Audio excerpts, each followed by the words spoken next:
Bonjour, je m'appelle François Amig, je suis ostéopathe, je vis à Jaffrey en Colombie-Britannique et je vis au sein d'une collectivité qui s'appelle Ideal Society et qui est une NGO et qui offre des services à multiniveau pour la population environnante.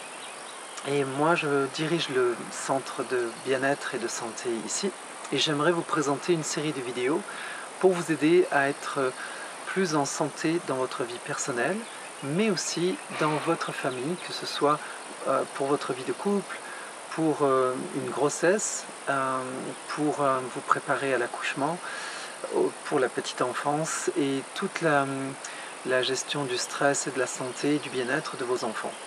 Donc je vous invite à cette série de vidéos et j'espère que vous l'apprécierez. Aujourd'hui j'aimerais vous parler d'une découverte qui date de 20 ans environ, qui est la découverte du professeur Roche à New York, qui a découvert dans une immense étude que 60 à 90% des causes de consultation médicale viennent du stress, surtout du stress relationnel, qui se biologise dans notre corps. Dans le passé, on savait que le stress influençait notre état de santé, mais jamais on n'aurait pensé que c'était à ce niveau-là. Depuis cette découverte, nombre d'universités dans le monde de neurologie ont ouvert ce qu'ils appellent des chaires de neurologie cognitive qui ont été dédiées à la recherche de cette biologisation du stress dans le corps, de comprendre comment ça fonctionne. Le fonctionnement est simple. On sait maintenant que le système nerveux central, c'est-à-dire le cerveau et la moelle épinière, reçoivent des informations et tentent de réagir, de répondre à ces informations pour fixer un problème. On a froid, on va se mettre à l'abri du froid, on a trop chaud, on ouvre des fenêtres. Mais ça peut être bien sûr des systèmes beaucoup plus complexes. Et on sait que dans le cerveau maintenant, on identifie environ 4 cerveaux. Un cerveau qui est plus réactif, qui est plus lié à la moelle épinière et à l'état de survie. Un cerveau qui est plus émotionnel, qui gère tout le monde émotionnel mais très subconscient. Et ensuite un cerveau qui est plus cognitif avec la partie droite et gauche. Ces deux cerveaux plus créatifs et plus réflectif et interrogatif, analytique. Donc avec ces cerveaux-là, on tente de résoudre la plupart des problèmes qui nous agressent, de la température qui touche la survie jusqu'à des problèmes beaucoup plus complexes de l'être humain ou des problèmes relationnels, émotionnels. Quand on est face à une impasse, le cerveau tente à surchauffer. L'activité neuronale s'amplifie, et c'est très dangereux pour le cerveau, il y a un risque réel de folie. Donc le corps a des systèmes de sécurité qui sont d'envoyer ce stress dans le système nerveux végétatif, dans une région qui correspond en fait à ce type de stress spécifique. Si le système neurovégétatif qui gouverne les organes, donc qui sont attachés à des parties au cœur, au rein, au foie, à l'estomac, à cet endroit-là, on va émotionnaliser le stress et si le problème continue et qu'on n'arrive pas en fait à l'absorber émotionnellement, on va l'envoyer dans le système nerveux qu'on appelle périphérique. Et dans ce système nerveux périphérique qui se trouve dans les jambes, dans les bras, mais aussi à la surface de la peau partout, jusque sur la tête, le stress va être envoyé dans un nerf spécifique. Et ce nerf est enserré par ce qu'on appelle du fascia. Au niveau de la peau, on appellera ça le derme. On sait que le fascia, c'est le 80e organe qui vient d'être découvert dans le corps humain. C'est une découverte très récente. Il est très sensitif et il est capable de absorber le stress dans ce système nerveux périphérique pour éviter la surchauffe donc du cerveau, la surchauffe des organes et tenter d'absorber le stress à ce niveau-là. Si le stress perdure et est très grand, alors il va y avoir un effet feedback et en général une pathologie organique ou une pathologie reliée à un système postural en rapport avec ce nerf. Chaque nerf sont sur des trajets de chaînes musculaires et peuvent créer des attitudes posturales de flexion, de latéroflexion qui peuvent être pathologiques à long terme.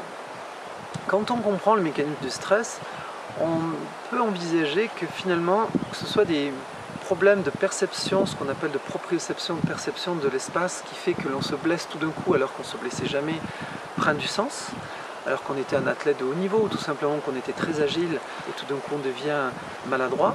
Tout ça peut être avec un stress qui a été pris dans une chaîne périphérique et qui met le corps en flexion, en ce qu'on appelle en flamant rose, sur une patte ou sur une autre patte, ou bien en flexion de bras et qui commence à tirer notre cou, créant des maux de tête, des vertiges, tout plein de problématiques qui finalement peuvent être simplement l'effet de ce stress dans les chaînes périphériques.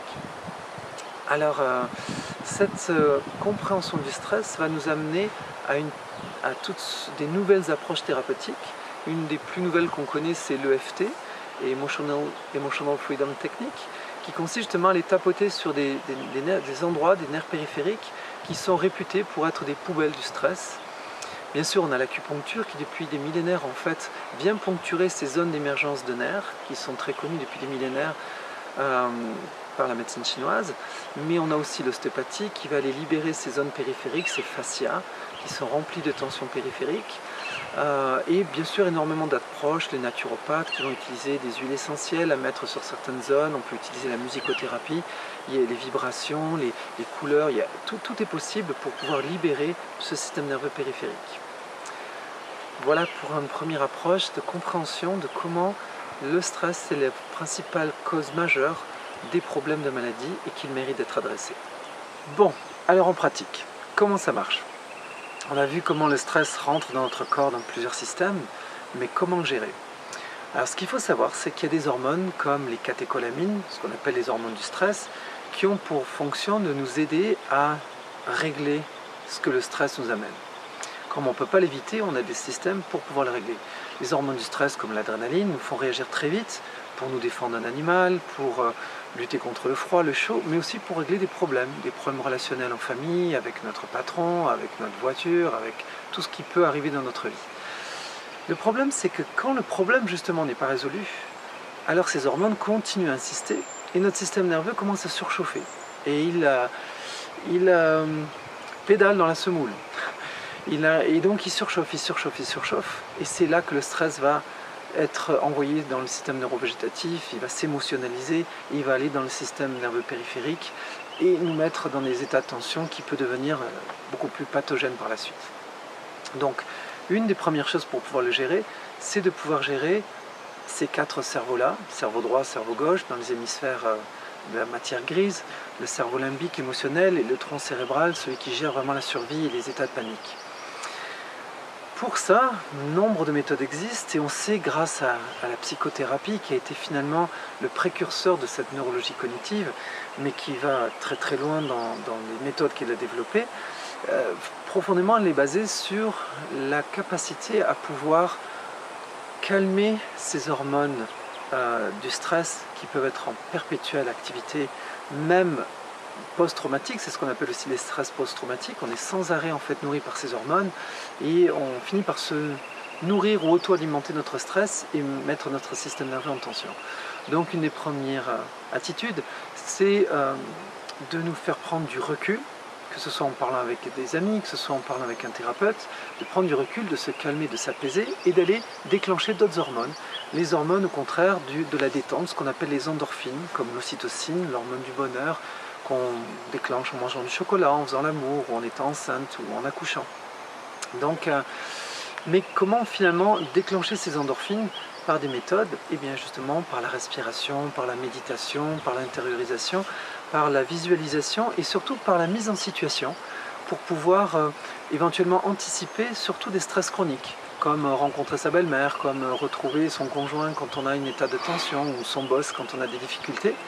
Et donc on va mettre les personnes, ou on peut soi-même se mettre en situation de retrouver ces personnes-là et apprendre des techniques de communication non violente, travailler sur le ton, sur la voix, sur la posture, pour finalement envoyer un message beaucoup plus apaisant et réussir à ouvrir le dialogue quand il est perturbé, quand il est bloqué. Dès que le dialogue est ouvert, surtout dans la relation humaine, on sait qu'on va réussir à trouver une solution. C'est quand le dialogue est fermé que ce stress est perpétué. Donc le monde de la psychothérapie est très vaste et c'est important de comprendre les principes derrière, sur le plan plus neurologique et neuro-hormonal, d'arriver à sécréter ces hormones de détente pour venir faire stopper quand le système s'est emballé, qu'on n'a pas trouvé de solution sur le plan logique conscient.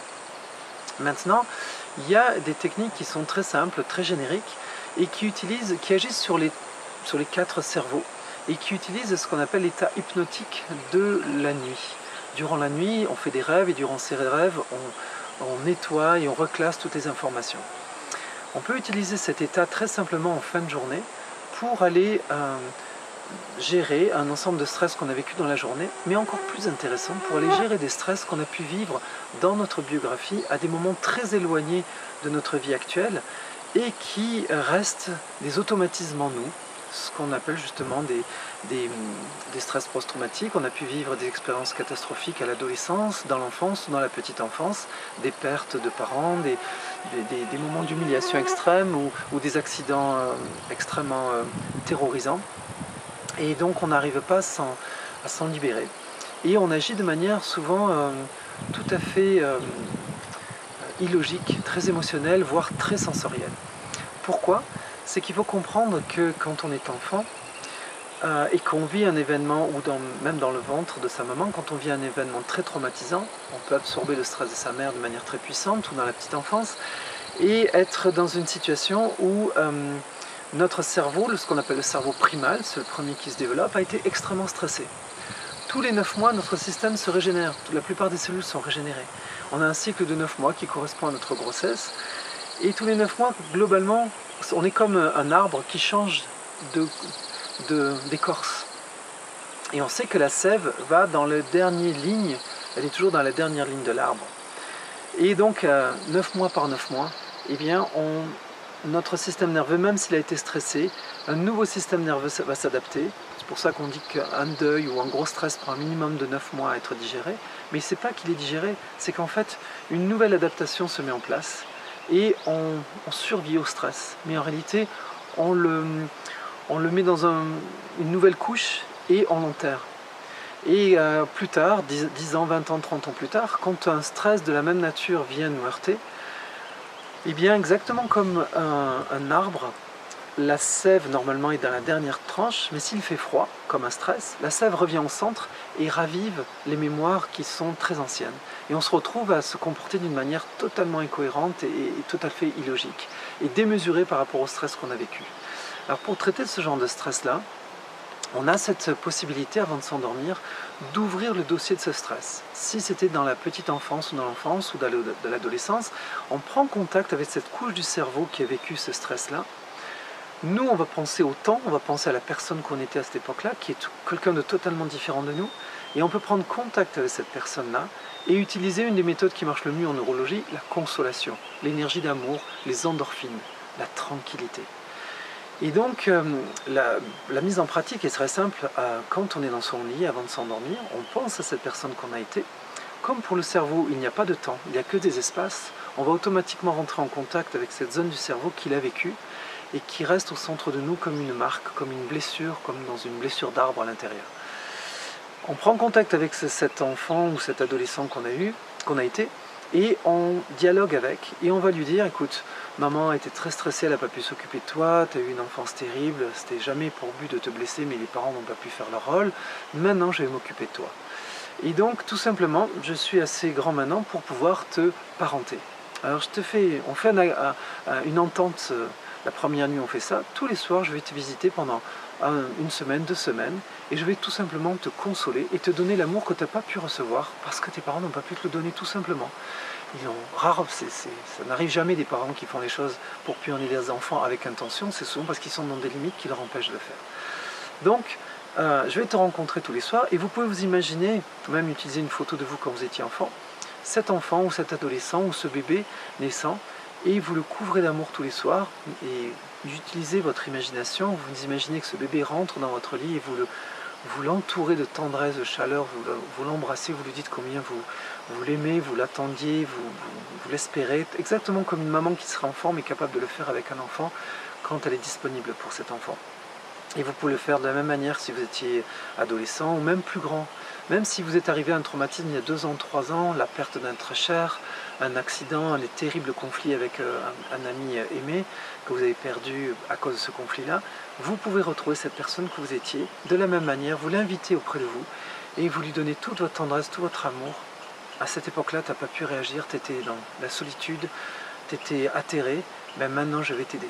Donc, laisse-toi faire, détends-toi et prends tout mon amour, tu peux compter sur moi. Et vous pouvez faire ça pendant quelques soirées, envoyer cette énergie d'amour à cette zone du cerveau qui a été en souffrance. Ça, c'est un moyen extraordinaire de pouvoir se libérer de choses très anciennes, comme de choses qui se sont passées il n'y a pas très longtemps, en utilisant cette énergie de la nuit Parce que dès que vous allez vous endormir, le cerveau, dans cet état hypnotique, va guérir énormément de problèmes. Quand on sait de nos jours qu'il y a énormément d'opérations du cœur à cœur ouvert sous hypnose, pour éviter les complications de l'anesthésie, on peut comprendre comment le cerveau, quand il est sous cet état hypnotique, est capable d'ordonner au corps des relâchements incroyables jusqu'à pouvoir subir des opérations. Donc, vous pouvez faire ça pour vous. Mais dans la vie quotidienne, quand vous êtes face à des stress qui sont très émotionnels, et que vous êtes submergé et que vous n'avez pas le temps de prendre ce recul, il y a des petits trucs de grand-mère que vous pouvez utiliser pour calmer cet emballement des catécholamines, des hormones du stress, et déclencher des endorphines. Un de ces moyens est très physique et très simple, c'est de passer les coudes sous l'eau froide. L'intérieur du coude, vous laissez un filet d'eau couler pendant 10 à 30 secondes, une minute si vous voulez d'eau fraîche à l'intérieur de votre coude. Ça va avoir un effet au niveau de votre diaphragme et ça va détendre le plexus solaire. Le plexus solaire, c'est le grand seigneur de tout le système neurovégétatif, le système émotionnel, où on émotionnalise le stress. Et il va permettre de pouvoir détendre votre plexus solaire, détendre votre diaphragme, restaurer une meilleure respiration et vous libérer d'une émotion que vous venez de vivre et qui vous submerge. Alors vous faites ça sur le coude gauche, sur le coude droit, vous respirez profondément et vous pouvez recontinuer votre journée sans stocker du stress qui va ruiner petit à petit votre système nerveux. Si la journée a été très difficile et que ces techniques-là n'ont pas été suffisantes, le soir, quand vous rentrez à la maison, vous pouvez prendre un bain d'eau très chaude, avec du sel éventuellement, mais juste l'eau chaude suffit. Le seul inconvénient, c'est qu'un bain de pied chaud fait le même effet, détend le plexus solaire, mais il donne envie de dormir. Donc dans la journée, ce n'est pas déjà pratique de le faire, et en plus, ça pourrait vous donner un peu trop envie de dormir. Donc les deux moyens, l'eau fraîche et l'eau chaude, à différents endroits, peuvent vous aider à gérer des stress instantanés.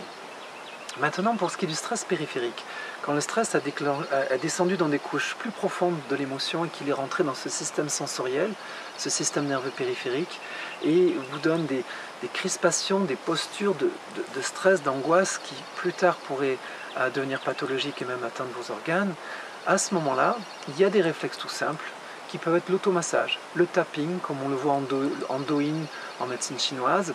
Ça peut être du Qigong de médecine chinoise qui étire tous les fascias. Ça peut être d'aller voir quelqu'un qui vous fait des massages, particulièrement les massages californiens, qui est extrêmement détendant et qui a une très belle approche sur les fascias périphériques, le derme.